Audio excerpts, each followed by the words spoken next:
జమ్మూ కాశ్మీర్లోని పహల్గామ్ ఉగ్రదాడి తర్వాత భారత్ పాకిస్తాన్ మధ్య తీవ్ర ఉద్రిక్తతలు నెలకొన్న విషయం తెలిసిందే. పహల్గామ్ ఉగ్రదాడికి పాక్ ప్రేరేపితమని తేలడంతో ఆ దేశంపై కఠిన చర్యలకు ఉపక్రమించింది భారత్. తాజాగా పాకిస్తాన్ ప్రధాని Shehbaz Sharif YouTube channel streaming ను మన దేశంలో నిలిపివేసింది. జాతీయ భద్రతకు సంబంధించి భారత ప్రభుత్వం ఆదేశాల మేరకు ఈ కంటెంట్ ప్రస్తుతం మన దేశంలో అందుబాటులో లేదంటూ ఓ సందేశం ఆ ఛానల్ క్లిక్ చేసిన వారికి దర్శనమిస్తుండడం గమనార్హం. కాగా పహల్గామ్ ఉగ్రదాడి అనంతరం పాకిస్తాన్ కేంద్రంగా నిర్వహిస్తున్న పలు యూట్యూబ్ ఛానళ్ల ప్రసారాలు, సోషల్ మీడియా ఖాతాలను మన దేశంలో నిలిపివేస్తూ కేంద్రం నిర్ణయం తీసుకున్న విషయం తెలిసిందే. పాక్ న్యూస్, ఎంటర్టైన్మెంట్ మీడియాకు చెందిన పలు ఛానళ్లపై భారత్ వేటు వేసింది.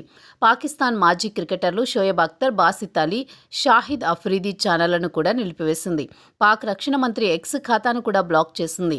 తాజాగా పాకిస్తాన్ క్రికెటర్లు బాబర్ అజామ్, మహమ్మద్ రిజ్వాన్, షహీం అఫ్రీదీ ఇన్స్టాగ్రామ్ ఖాతాను కూడా సస్పెండ్ చేసింది. పాకిస్తాన్ జావలియన్ థ్రోయర్, ఒలింపిక్ స్వర్ణ పతక విజేత అర్షద్ నదీం ఇన్స్టా ఖాతాను ఇప్పటికే బ్లాక్ చేసింది. పహల్గామ్ ఉగ్రదాడి తర్వాత చట్టపరమైన చర్యల్లో భాగంగా భారత్లో ఆ దేశానికి సంబంధించిన వారి ఖాతాలను నిలిపివేశారు.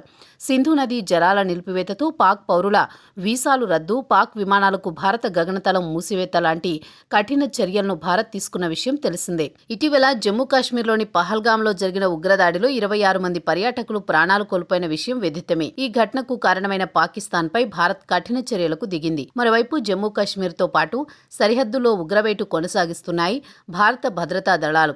సరిహద్దులో కాల్పులకు తెగబడిన పాక్ బలగాలకు ధీటుగా బదులిస్తున్నాయి. త్వరలో పాకిస్తాన్పై భారత్ భారీ చర్యలకు దిగే అవకాశం ఉన్నట్లు తెలుస్తోంది.